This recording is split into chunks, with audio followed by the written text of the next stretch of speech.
I really love the week of New Year because it just feels so fresh and full of possibilities, and there are certain things that I do to like really wrap everything up and give myself that clean slate feeling so that I feel as prepared as possible to step into a brand new year.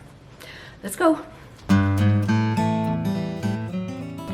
Hi guys, it's Laura, and January 1st is almost upon us, so I wanted to talk about what I do to plan and prepare for a new year.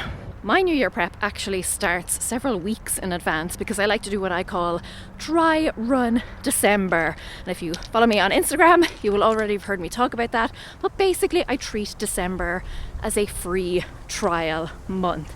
I use it as an opportunity to test out any healthier habits or routines that I want to build in the new year.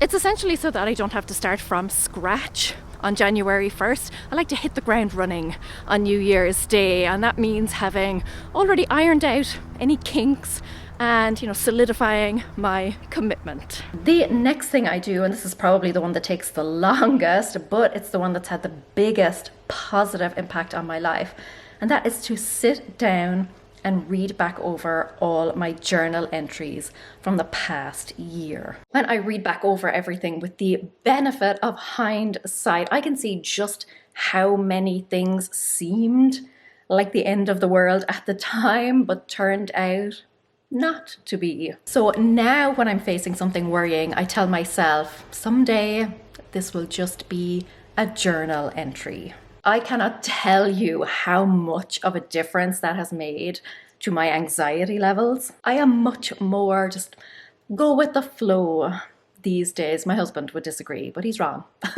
Because experience has taught me that this too shall pass. But another important thing I have learned is that when I look back without my journal, I feel like I did nothing. Now, I have a terrible memory, but I feel like a lot of us, when we're looking back, we tend to only remember the big standout things, whether they be good or bad, and we forget all of these small wins and milestones. When I read back over my journal, I am always astounded by how much happened and all the things I would otherwise have forgotten. And it gives me another chance to celebrate all my successes, but also to learn and reinforce any lessons from the losses. While I am doing that, then I write down all of those, anything that I feel the last year taught me. All the things that were worth doing, all the things that weren't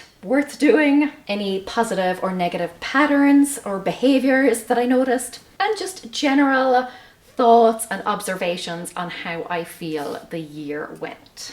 For me, it is vital to reflect on those things, because if I'm not evaluating, then I might end up making the same mistakes again. I might end up doing the same waste of time things again, and basically reliving the same year over again. Now, if that is something that you want to avoid too, if you want to learn how to prioritize your tasks, really focus in on what's important to you and to create more time for yourself and for the things that you want to do, then check the link in the description for my productivity course. From there, then I look at the goals that I had for the year and I do a bit of a debrief. So for the goals that I achieved, I try and think of why, I try and figure out why, what worked particularly well, what helped me achieve that goal. I look at how it impacted my life, all the positive effects that came from it. And obviously I take a moment to celebrate and just feel proud of myself. I also look at whether or not it was a worthy goal. Because remember, just because you achieved something doesn't necessarily mean that it was worth pursuing. Very often I achieve a goal and I realize afterwards that it was basically a pointless exercise. And I don't beat myself up over it, or at least not all the time, I try not to, but I use it as a lesson. I try to see what I can learn from it so that I can get even clearer on my priorities. I can get even clearer on the things that are actually going to add value to my life. For the things that I don't achieve, then I also try and figure out why. And honestly, it always comes down to one thing, and that is that I just wasn't committed enough to it. So again, I examine whether or not it is actually a worthy goal, whether it is something that is still worth pursuing. And if I decide to keep it, then I look at all of the different ways that I can make it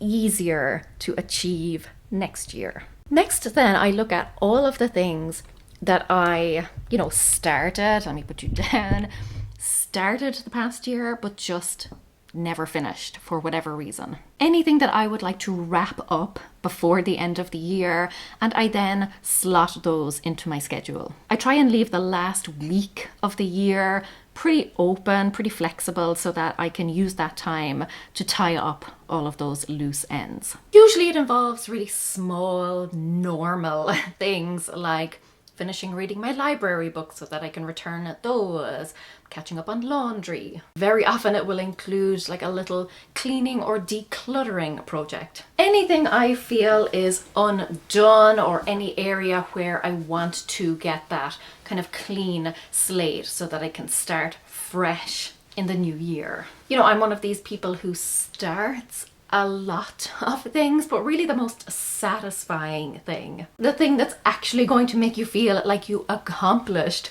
something, is finishing a task. So spending the last part of the year finishing things, actually completing and ticking off tasks, no matter how small, makes me feel like a superstar. So if you feel that you haven't achieved much this year, it may actually be the case that it's just that you haven't finished that many things. Maybe you've started lots of things, maybe you've made lots of progress towards your goals. And that is wonderful, but for some reason our brains just like to tick things off. Generally, for some reason, we feel better about ticking off even a tiny task. We feel better about that than we do about making progress on a big task. We like to wrap things up so that we can officially close down that brain browser tab. So give yourself lots of small wins, and the productivity course will help you to turbocharge your to-do list and just fly through it so much faster. But I promise you, if you give yourself those small little wins, it is going to make the year feel like much more of a resounding success.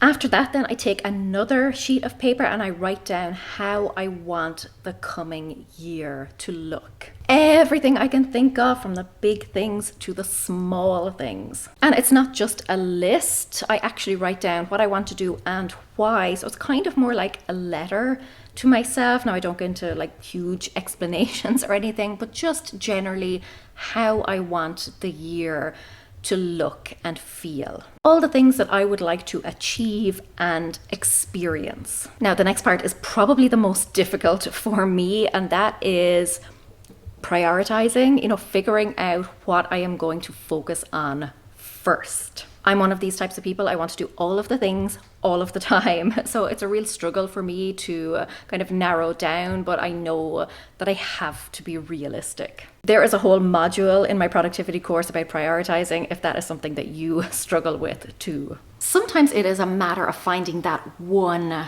foundational piece, that one habit or routine that is just going to make everything else easier. So, for example, healthy eating, or at least healthier eating, is going to be a big focus for me next year, because I know it's going to have so many positive knock-on effects on multiple other things.